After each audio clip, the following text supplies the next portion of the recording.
Hi, everybody. Thanks for joining us. For those of you who don't know me, my name is Peter Llewellyn. I run the services at medcomsnetworking.com. So information, resources, activities, so on, for people who work in and around medical communications, medical education, medical publishing across the globe. For those of you who are interested in joining the business, shout out to you. You'll find lots of information at firstmedcomsjob.com. Generally, you'll find quite a lot of content on the various websites, in particular at NetworkPharma TV, where there's hundreds of videos, many of which have been generated from webinars like we're doing today. So today's topic is basically animation of video, and importantly, the role of AI, or the expected role of AI in animation video. But we're going to sort of split, there's almost two parts to this. One is I'd like to talk and hear from Quint about the sort of role of video and animation in medical communications. I think a lot of us think it's underutilized, and then obviously the new technology, the AI tools that are coming along. Let's touch on those. So without further ado, Quint, I'm going to hand over to you to introduce yourself, talk us through a presentation, and then we're going to open it up for Q&A. So those of you in the audience, please do share your questions. Over to you, Quint. Thanks, Peter. Good afternoon, everyone. Good morning, wherever you are in the world. My name is Quint Boa. I wear the somewhat incongruous twin hats of being a registered UKCP psychotherapist, and at the same time, I'm founder and director of a global video and animation production company called Synima. Synima has been operating for over 20 years. We started out as two guys in what became my daughter's bedroom in Kingston, Surrey, and we've grown into an entity that has offices in London, Europe, and the United States. And since 2000, the ethos of the company has been business communications, both B2B, but also B2C. Synima is market agnostic, but over the years, we've worked in the finance, tech, construction, logistics, aerospace, FMCG sectors. As time's gone by, there's been an increase in the use of video by each of these sectors in order to communicate. Synima have worked in healthcare since 2005. We've produced a huge variety of work. We started by producing videos for professional training in phlebotomy in particular, public health campaigns with UNICEF and the European Commission, produced mode of action animations for several pharma companies, and national campaigns for World Oral Health Day. We filmed loads of celebrity public service announcements and produced content for hundreds of conferences all over the world, both non-broadcast and live stream. So how have we adapted to AI? Well, our industry has always been very computer-based. It's very fast-paced as new software and hardware are constantly being developed. But in November 2022, when ChatGPT was launched, it really took us by surprise. We thought AI was going to come for blue-collar jobs and then lawyers and estate agents. But AI ended up parking its tanks on our lawn. In common with many industries, we had to begin a continuous process of research to see for ourselves if any of the developments lived up to the hype. And this is an ongoing process. And given the hype around AI, our clients also had to have their expectations managed as to what was possible actually versus what the software companies were promising, and also had to be reminded of some of the legalities, for example, with regard to copyright infringement. So there was a lot of ethical tension around AI, for example, the writers' strike and the actors' strike in the United States, and around things like deep fakes and the impact that they could have. For example, some of our clients saw it as an opportunity of simply using an avatar of a CEO to make quarterly financial announcements rather than have to drag them in each quarter to record something. But that didn't go down too well with the audience.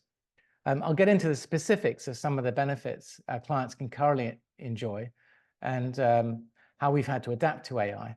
But suffice to say, it's an ongoing process, as evidenced by the fact that we now have a dedicated person in-house responsible for, I suppose you call it horizon scanning AI developments. So initially, what I'd like to briefly talk about today is the rise of animation as a communications resource in general, and lay focus on why within the healthcare sector, animation has been less enthusiastically embraced, even though animation seems ideally placed to support medical comms.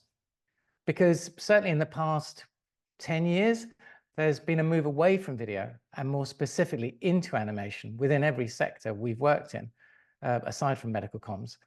Every market sector, aside from medical comms, seems to have embraced one or all of the 4 types of animation: motion graphics, hand-drawn, CGI, 2D, 3D. And yet I'd argue that it's specifically medical communications that could benefit the most from its use, and that AI may be the catalyst. So with regard to AI animation and medical comms, I think all of the reasons why animation should be used more within medical comms are amplified by the arrival of AI. Broadly speaking, I think AI will usher in the ability of medical comms to be more targeted, hybridized, and of course, cost effective. So before I go on, I'd like to ask all of you to indulge me in an experiment. I want to ask you to reflect on what your personal experience has been with animation. So let's stop for a sec and think about the influence animation has had on you. Is there a program that you used to enjoy as a child that you or your children watch today? Is there a TV commercial that you like, or a scene from a movie that still resonates? When was the last time an animation made you cry or laugh? For example, the balloons lifting up the house in Up, or Woody flying with Buzz Lightyear in Toy Story's Watership in Toy Story. I was just thinking about Watership Down's scary birds killing off the rabbits, or Cartman asking Carl to respect his authority in South Park. Animation is in the often weave of all of our lives. Mickey Mouse is still one of the largest brands in the world, starting with Steamboat Willie in 1928 to the present day. And we've all seen 1 or 2 Disney motion pictures: Jungle Book, Dumbo, Snow White, Lady and the Tramp. And we've all been influenced by the philosophy that's contained within Walt Disney's animations. They're part of our cultural lexicon. One day my prince will come, always let your conscience be your guide, or the simple word "dolt," made famous by Homer Simpson. So why do companies use animation? Well, there's loads of reasons, and there's only really time to touch on a few here. But generally speaking, animation is used if the subject you're trying to illustrate is too difficult to show literally through video. If the subject is too big, too small, or too complex. Too big, the Earth being crashed into by another planet to form the moon. Too small, microscopic macrophages eating bacteria. Too complex, the complex workings of a supply chain, or complex software, or the communication of dry statistical information, such as market research, or in a scientific study in creative, relatable ways. Whatever the product, service, or research is, no matter how complex the product or service is, it's vital employees and patients know what your product or service does.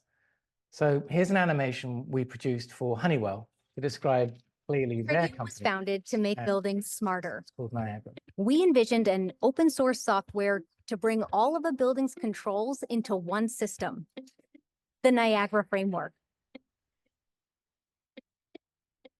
It allowed for user-friendly remote operation of everything from lighting to HVAC. And when paired with our Jace hardware series, it revolutionized the building automation landscape.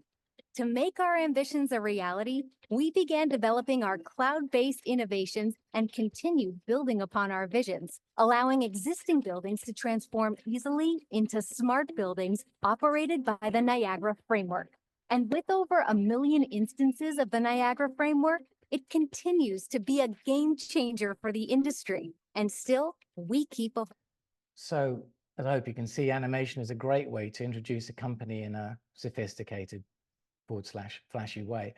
But it can also be used to disseminate research findings. For example, UCL's psychology division, which took research papers surrounding addiction and CBT and turned them into a presenter-led video with animated on-screen graphics and stats. So interestingly, this was part of UCL's research and grant process. When getting research published, they require a version that's easily understandable, and an animated summary was accepted medium for the National Institute of Healthcare Excellence, which is the award body.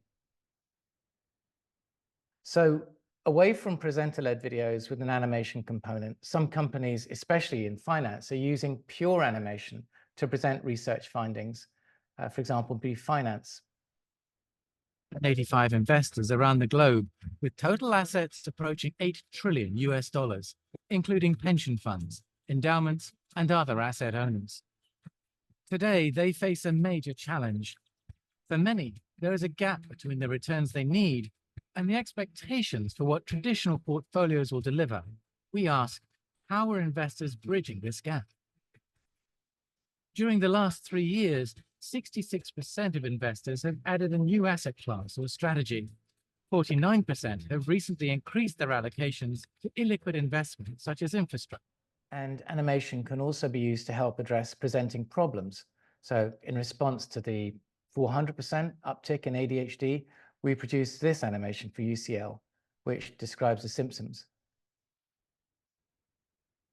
So this is a voiceover-led animation, which is online to help parents and children get a steer on what ADHD symptoms are and to ensure the valuable time with a healthcare professional, for example, at CAMS, is used to the best it can be. So I'm going to steer around the complex neuroscience on this, but the audience reaction to animation is subtly different to, for example, video. Animation engages with us differently. It's less cognitively and more emotionally processed. Animation is less literal, so the currency of animation is dreamlike, fantastic, symbolic. So there's less cognitive processing, less prejudice, and more suspension of belief.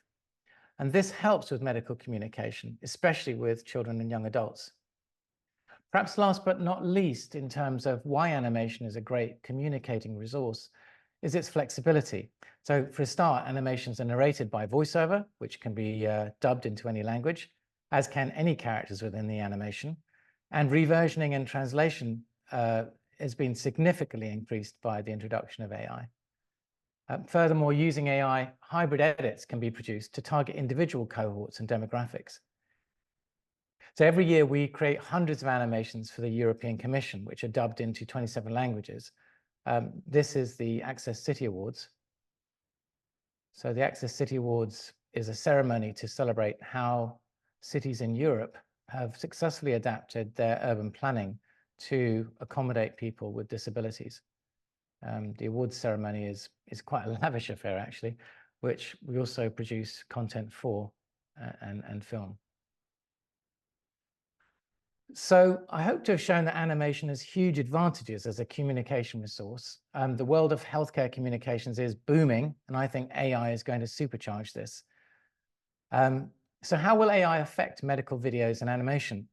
Well, here's an avatar of me speaking about the influence of AI in 3 different languages.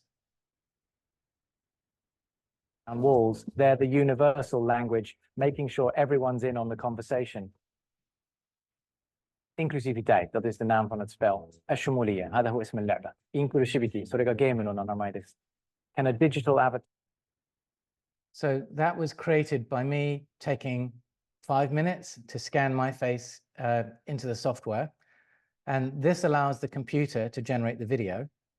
The script is typed in English, and then the software is asked to translate sections of the script into different languages.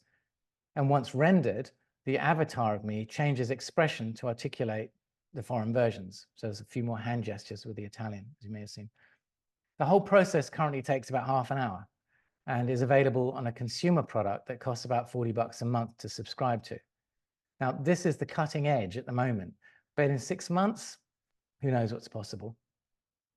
So there's been a huge amount of publicity around the ability of ChatGPT, DALL-E, Sora, Midjourney, HeyGen, among others, and we're hearing more of them all the time, to generate various elements of the production process. And while it's true, some parts of the industry are under serious threat, such as script writing, storyboard artists, voiceovers, music composition, and stock footage companies. Right now, the actual process of producing creative animation or video from start to finish is simply too complex and time-consuming for AI to achieve with any degree of accuracy. With that in mind, we like to think of AI as meaning augmented intelligence. And so we try and lean in and leverage AI where we can to increase efficiencies and save costs for the client. There are ways in which, broadly speaking, every branch of medical communications can leverage the power of AI combined with video and animation to make complex information more accessible, engaging, and memorable for their target audiences. just to reel them off, I'm sure you know them: telehealth and digital health, patient support programs, community health initiatives, regulatory and communication, patient education, professional training and continuing education, public health campaigns, healthcare marketing and advertising, internal communications within healthcare organizations. Last but not least, I suppose, research and development. And furthermore, all of these areas have to be seen in the context of what is happening in society as a result of the AI revolution. So we have a kind of a feedback loop there. So, for example, a large part of the population is currently WFH, working from home. And they're proving very reluctant to come back to the office. So according to the IMF yesterday, I think 40% of the workforce will be affected in some way by the rise of AI on blue and white collar jobs. So in order to communicate effectively with people, they have to be reached where they are physically and psychologically. And these more tailored campaigns will be possible through AI. For example, AI helps to reduce render times through the organization of metadata, which speeds up processing and efficiency. So this is a mode of action showreel. We produce these. Mode of action animations are animations in which medical information is displayed in a sort of 3D photorealistic way in order to show, for example, how a drug works. They're incredibly expensive and time consuming to produce, and the cost of producing them will reduce dramatically through AI. So in conclusion, the integration of AI into medical communications presents an exciting frontier. AI's ability to streamline and enhance the production of animations and videos opens new avenues for making complex medical information more accessible and engaging.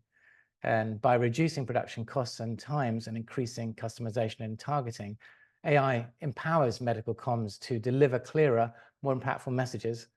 And as Synima continues to adapt and innovate, we are committed to leveraging these advancements to support the healthcare sector, ensuring that vital information reaches and resonates with diverse audiences effectively.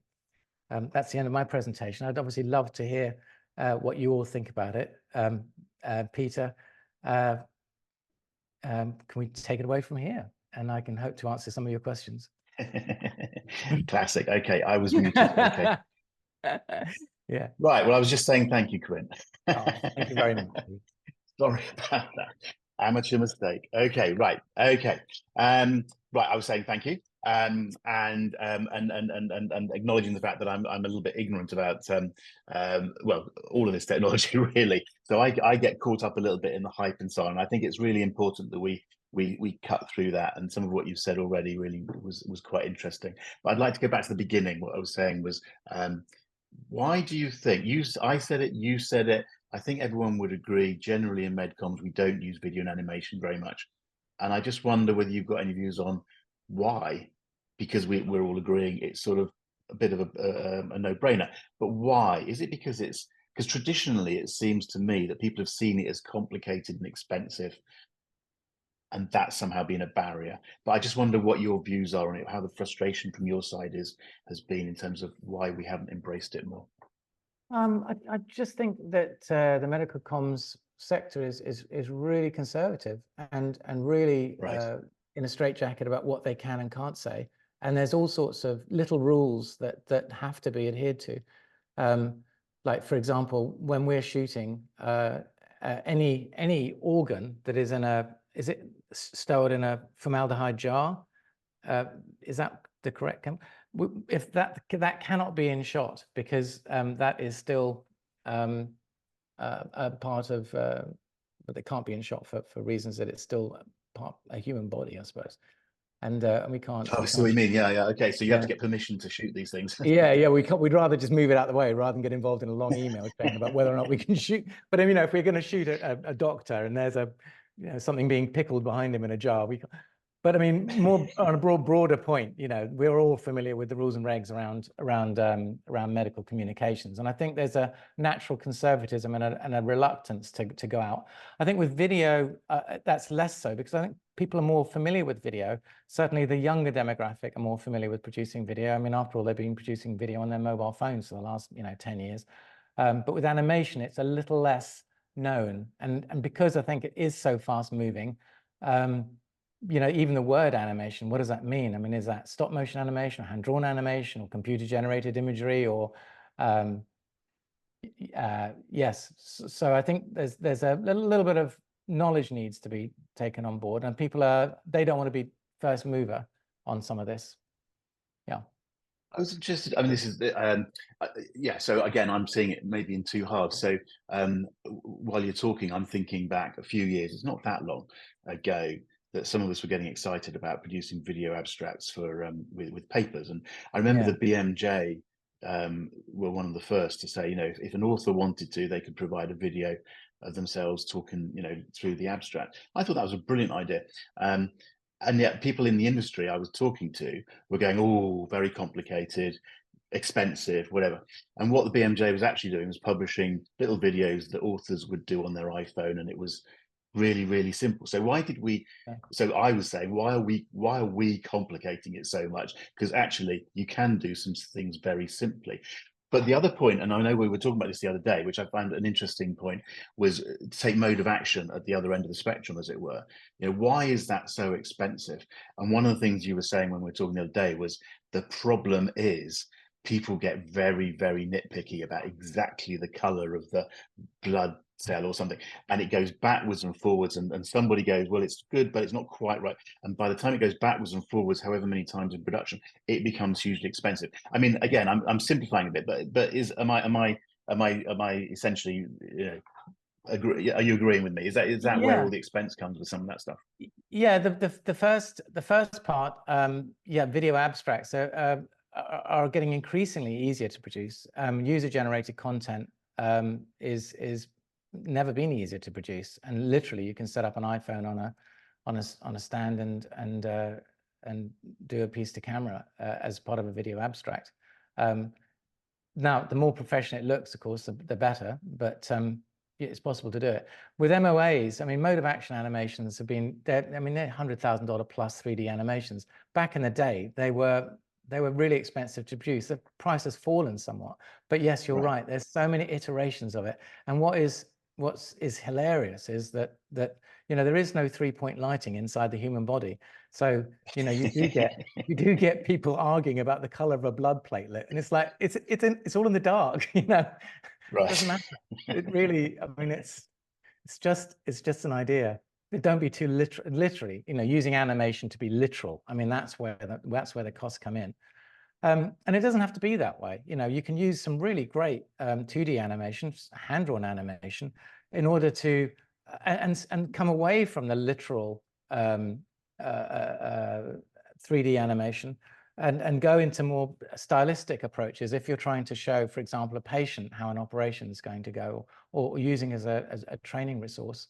And I think there's a real place for that to show best practice with surgical interventions, and best practice to show, you know, the efficacy of a drug, and use animation as part of an abstract. Why not?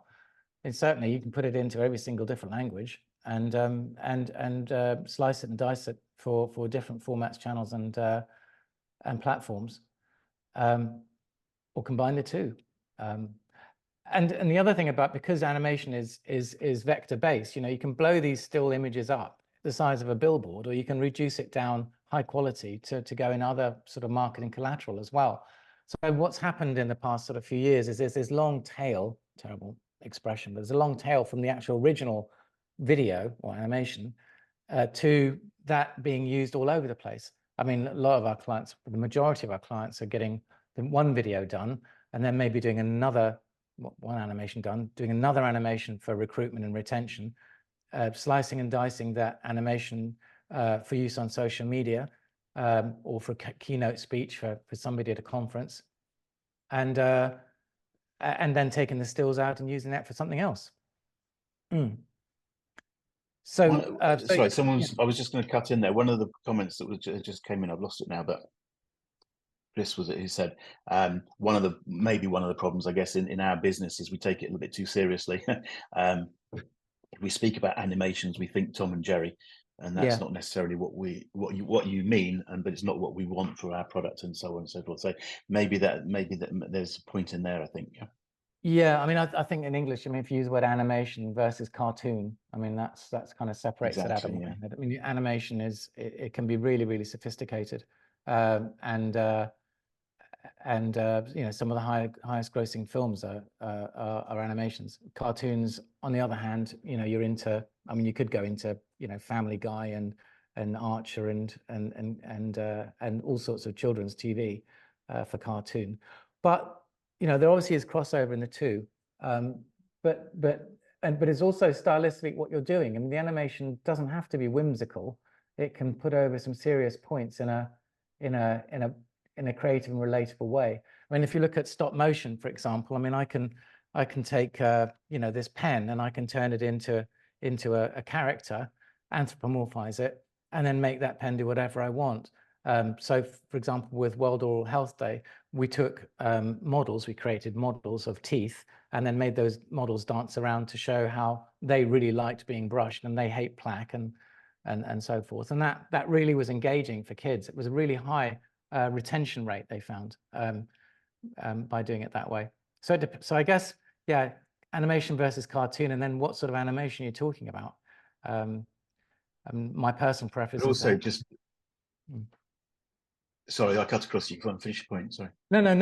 My personal favorite is hand-drawn animation, which is, you know, Walt Disney, which we can produce for a fraction of what he was doing it for. Yeah. Yeah, I can imagine. Yeah, but the point I would think I was going to say there was, there's a point in there you touched on. It's partly about what we want in terms of owning the communication and the brand and so on, but it's also about what's appropriate for the audience. And you know, you can imagine how different audiences respond to different types of video and animation and so on. So there's something you have to think about, so both sides of things. But so there's a general point that we could do more with it, that the costs are coming down, there's much more opportunity, and people should try more. I did like your point. I think I'm probably slightly rewording it and not entirely as well as you did, but I quite liked what you were talking about with animation in terms of it being a more, you know, eliciting a more emotional type response. You know, I get that entirely, and I think in storytelling that's probably quite important a lot of the time, sort of thing. So good animation can get a response in quite a different sort of a way, which can be very, very powerful. Let's address AI, because that's a big thing at the moment that we're all sort of thinking about and wondering about. I was reading something this morning where, you know, a couple of years ago, GPT, the text, the visual, the imagery type solutions that were being talked about, and it's possibly interesting to look back over the last 18 months and look at how far that's come. It's come a long way, but maybe not as far in some ways as maybe we were talking about 18 months ago. It was overhyped, but it's come a long way. But now, this article I was reading this morning was saying now videos on the, you know, on the radar, as it were, and there are solutions, and I've been reading about some of the solutions that are being talked about. Just let's talk a little bit more. I think you did touch on this, but be very clear where we're at today in June 2024. I think I'm right in saying that you would argue that there's a lot of hype around in terms of what can be done, and the solutions aren't really there yet. Because what I'm reading about how text to video is there, you'd argue that's not quite the case. So let's spell that out a little bit. Okay, yeah. So right. So what we've got is a group of companies who are really moving quickly, and they're doing incredible things, and they release these videos which show that they can, for example, produce text to video, and the examples they've got are absolutely fantastic, but they haven't released their products yet, so we don't know exactly, you know, what they're doing now. The challenge we've got with any text to video is you type in the text and it will come up with a video, but it won't come up with exactly what you want. It'll come up with a version of it, what it thinks you want. So, for example, you're going to struggle to have brand guidelines included within that video.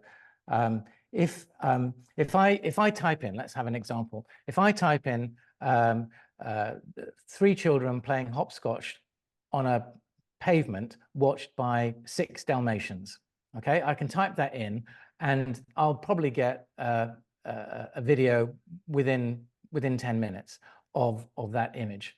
Now, in my mind's eye, I know what I want it to look like, but it's going to present me with what it thinks I want.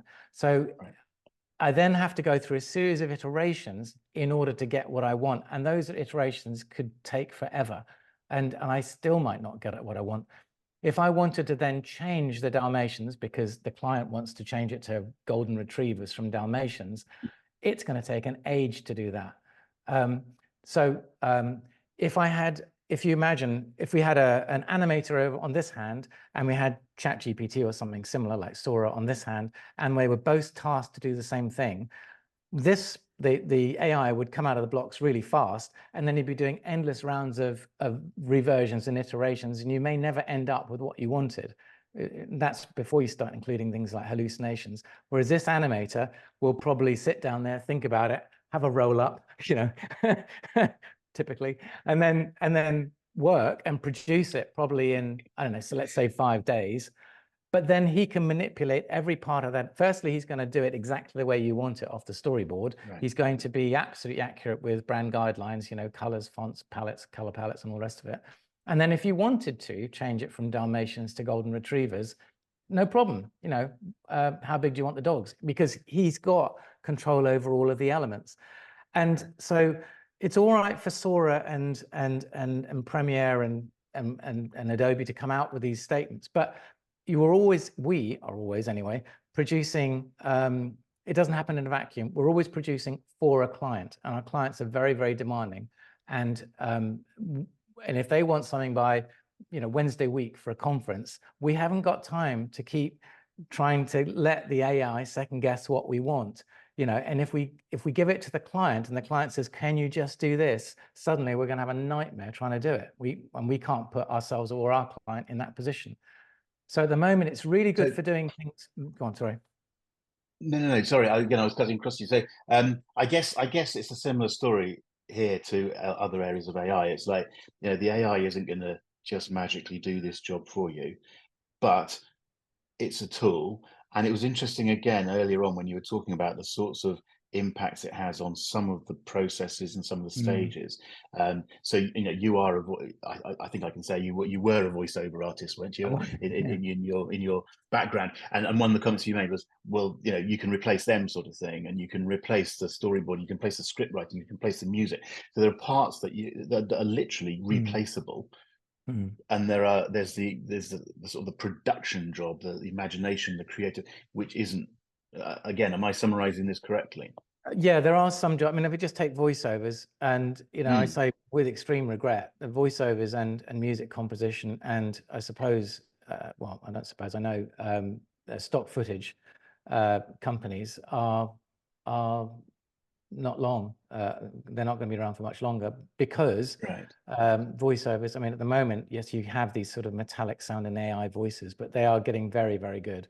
And music composition, well, we know what composition. Stock footage, I mean, if I wanted surf crashing over the rocks at Big Sur, I can go to Getty Images and pay $350 and then pay a licensing fee to use that every year in my video for JP Morgan, say. Or I can just ask GPT to give me 6 different versions of a big wave crashing onto Big Sur, and that's mine. You know, assuming there's no copyright infringement going on, so there are some sectors of the industry which are really going to struggle moving forward, and there are some sectors which are safe for the time being, like animation. And I stress that for the time being. I'm not under any illusion that 5 years from now, you know, things will really change, and change in ways that we can't possibly predict, because of this idea of discontinuous innovation. You know, different parts of the industry are going to affect each other in different ways, and we can't be certain how it's actually going to play out. But right now, no, if you can't do animation in-house, you can't produce video in-house using AI. you still need a human being at the helm. Yeah. Okay. Let's talk a bit about the avatars. You mentioned, well, you showed yourself, as it were, as an avatar talking different languages. And to state the obvious, maybe we didn't actually articulate it, but you don't talk those other languages, do you? I mean, that was, I'm stating the obvious there. I saw someone do one recently where they were talking in Klingon, and he insisted he had no idea of how to talk in Klingon, but this machine was doing it. I find that absolutely fascinating. And I mean, I don't know if I'd seen that without you telling me it was an avatar. I might have questioned it, but I'm not entirely sure I would have done, especially depending on the context. So I might have just gone, I've accepted that as Quint. One of the points you made in passing was that some of the companies you've worked with thought it was a good idea to, get the CEO, on side for half an hour, take some shots or something, and then get rid of them. And then you could continually, have that CEO announcing various things. And I can see the attraction of that, but you said something like that didn't work very well or something, but you didn't sort of explain why it didn't work very well. Can you just explain a bit more there?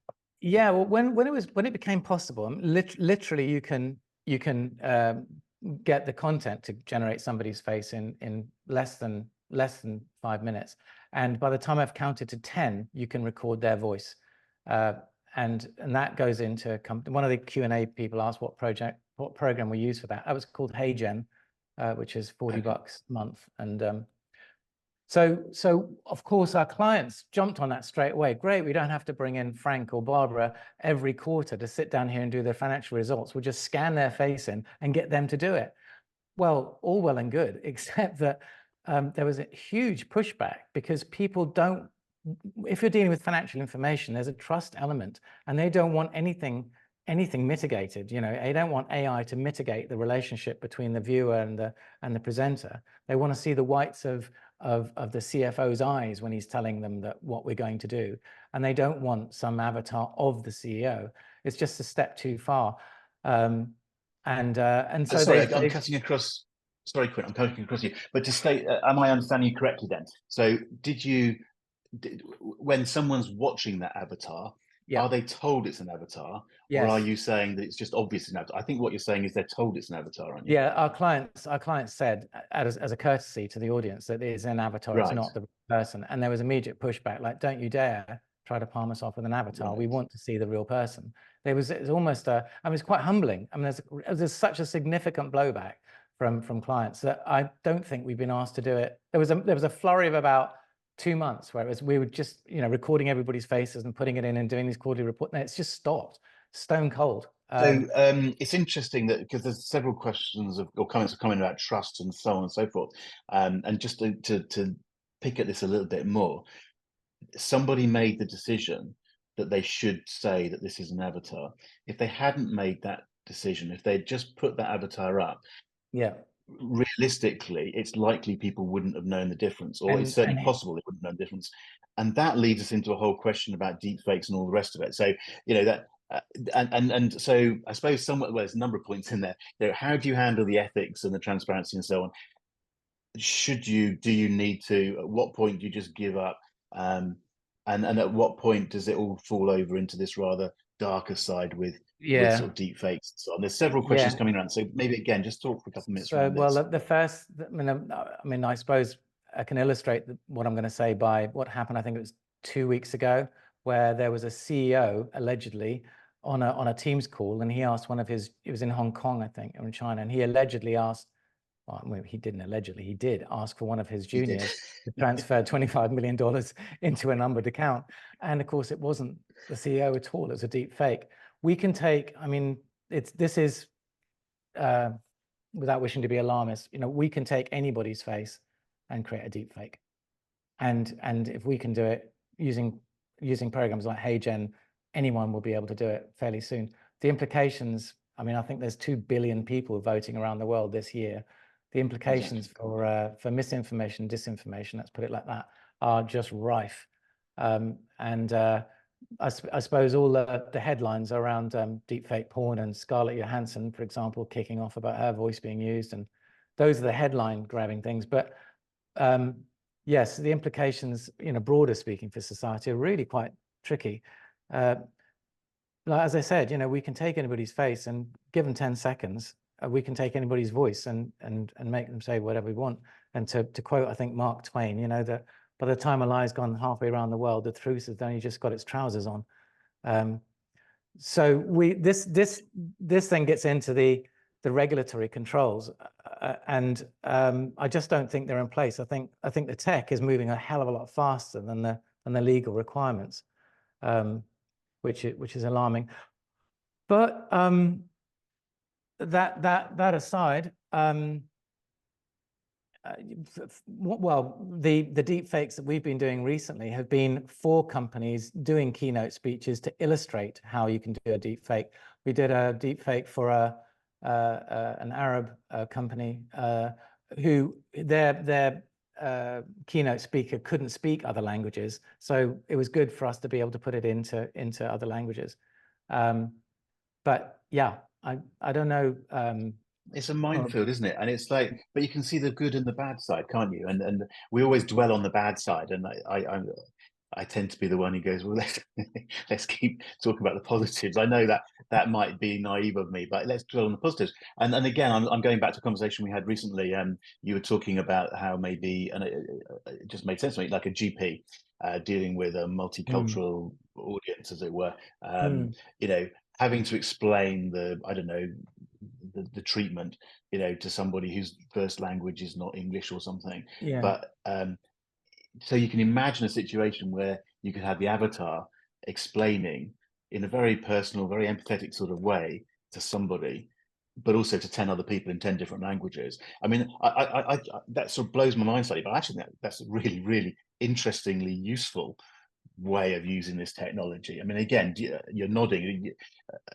Any thoughts on that? I mean, I wish we'd worry. I wish we'd concentrate on the positives rather than just the negatives. Although I realise the negatives are there, but something like that I find fascinating. And that, you know, I mean, it also, I think again you touched on it earlier on. I mean, translation is becoming something that you don't need a person for. But there's a real opportunity to open up access to information. Yeah. At a scale and in an empathetic way that has never been possible before. Yeah. If we can be allowed to do it and find the guardrails. Am I making sense? Yeah, no, absolutely. Yeah, I mean, Samsung have now got a native translation component in their new phone. Chat 4.0 has brought out a translation. I think Duolingo shares dropped 20% the day that came out. So, so we are on the lip of having, you know, translation, and that's really important because, for example, I mean, we did a video on a domestic abuse that was put into several Asian languages that targeted. This is a solicitor commissioned us to produce this. That went out to target domestic abuse in certain communities in the Midlands. We have, you know, to be able to target people in their own languages, like in the EU, there's 27 languages there, not just the FIGs, you know, French, Italian, German, Spanish, but all of the other ones as well. And that ability to put something into someone else's language is really, really fantastic. And you know, and very recent, you know, what, 5 years ago we couldn't do it, and now we can. It's very straightforward. Just out of interest, to get a blunt question, but you mentioned your project which you run each year where you produce lots of videos. I think you actually said hundreds of videos in 27 languages and all the rest of it.